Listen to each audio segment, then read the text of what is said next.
Salam Bapak Ibu, Saudara dan Saudari, sahabat-sahabat garam dunia yang terkasih. Perumpamaan berasal dari kata bahasa Yunani, parabole, yang merupakan gabungan dari kata parabalo, yang artinya menempatkan di samping atau menyejajarkan. Jadi perumpamaan adalah bentuk pengajaran secara tidak langsung yang mempergunakan gaya bahasa perbandingan atau penyampaian berbagai aspek tentang kerajaan Allah. Hal ini yang hari ini di dalam Injil Matius bab 13 ayat 1-9 kita dengarkan ceritanya tentang seorang penabur. Di Palestina, cara bertani tidak mengenal sistem penyemaian benih di tempat pembibitan. Petani dengan kantung benih yang dikalungkan pada leher dan bahunya langsung menyebarkan benih dari genggaman tangannya ke tanah pertanian yang belum digarap. Oleh karena itu ada sebagian benih jatuh di pinggir jalan. Ini bukan karena kebodohan atau ketidaktahuan si petani, sebab di pinggir ladang-ladang memang ada jalan setapak. Ia melakukannya dengan sengaja karena selanjutnya tanah di pinggir jalan itu akan dia garap. Cuma persoalannya, sebelum tanah itu diolah, ternyata benih yang jatuh di pinggir jalan itu sudah duluan dimakan burung. Sebagian benih lagi jatuh di tanah yang berbatu-batu, yaitu tanah yang keras, berkarang dan gersang. Kata Yunani itu petrodes, yang dapat diterjemahkan dengan tanah yang penuh dengan bebatuan atau lapisan tanah yang tipis di batu karang. Perbuatan petani ini pun bukan kebetulan, tetapi disengaja karena sesudah itu ia akan membajak dan menggemburkan tanah itu sebisanya. Cuma persoalannya, semua orang pun tahu bahwa tanah seperti itu tidak baik untuk pertumbuhan benih. Lapisan tipis tanah itu akan membuat benih tumbuh, tetapi air yang cepat meresap dan kering, juga panasnya sinar matahari segera menyebabkan tunas tanaman itu layu dan pada akhirnya mati. Dan sebagian benih itu jatuh di tengah semak berduri. Tanah seperti itu meskipun digemburkan dan dibersihkan dari duri-durinya, tetapi akar-akar yang masih tertinggal akan tumbuh lagi, bahkan lebih cepat. Pertumbuhan duri yang begitu cepat itu akan menghimpit benih yang baru tumbuh bertunas. Dan semua orang tahu, tetapi toh petani itu pun sengaja menaburkan benih di situ. Sebagian benih lagi jatuh di tanah yang baik atau subur, dan akhirnya berbuah 100, 60, dan 30 kali lipat.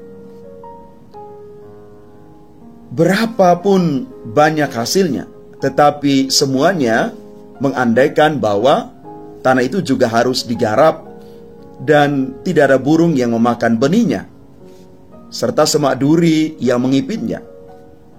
Artinya, benih yang ditaburkan di tanah yang baik pun berisiko dimakan burung dan dihimpit semak berduri.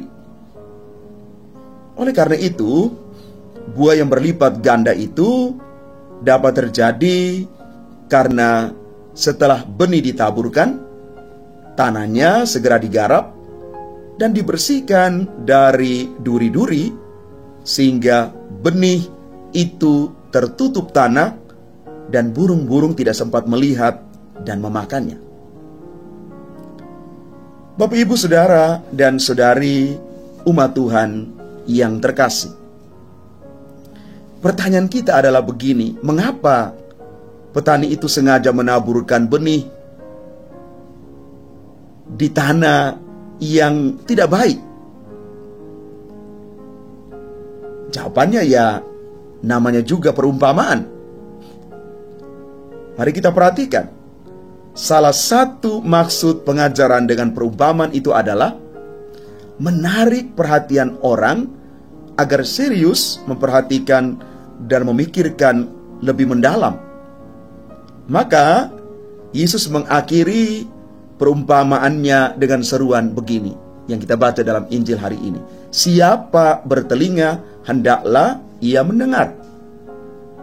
Sebuah ajakan untuk memperhatikan apa yang baru diajarkan, lalu merenungkan dan menghayatinya. Bapak, Ibu, Saudara, dan Saudari yang terkasih, kita kadang sudah puas tinggal dalam pemahaman tentang yang mengumpamakan saja, padahal pesan Injili yang mau disampaikan Yesus lewat perumpamaan itu ada pada yang diumpamakan. Tidak jarang kita pun tidak mau mencari pesan dari perumpamaan itu karena memang susah dimengerti. Mengapa demikian? Yesus telah mengajarkan perumpamaan tentang penabur benih yang fokus sebenarnya pada tanah yang sudah ditaburi benih dan akan digarap, yakni jenis tanah gersang yang tidak menghasilkan buah, yakni tanah pinggir jalan, tanah berbatu-batu, tanah bersemak duri, dan juga jenis tanah baik yang menghasilkan buah berlipat ganda. Kita semua adalah para pengikut Kristus zaman ini yang seharusnya menjadi tanah subur yang sungguh menghasilkan buah berlipat ganda, hasil berlipat ganda. Maka mari kita sungguh-sungguh menjadi orang-orang yang siap untuk menerima benih sabda Tuhan. Tanah itu melambangkan hati kita, hati yang siap menerima sabda Allah itu, supaya benih sabda Allah itu tidak mati sia-sia, tetapi sungguh bertumbuh dan berkembang karena hati yang sungguh menerima sabda itu. Dan sabda Allah itu adalah Yesus sendiri. Penabur itu adalah para pengajar, para pewarta. Maka mari Bapak Ibu, kita siapkan lahan hati kita, tanah hati kita, untuk sabda Tuhan terus bertumbuh dari hari ke hari. Tuhan memberkati kita sekalian. Amin.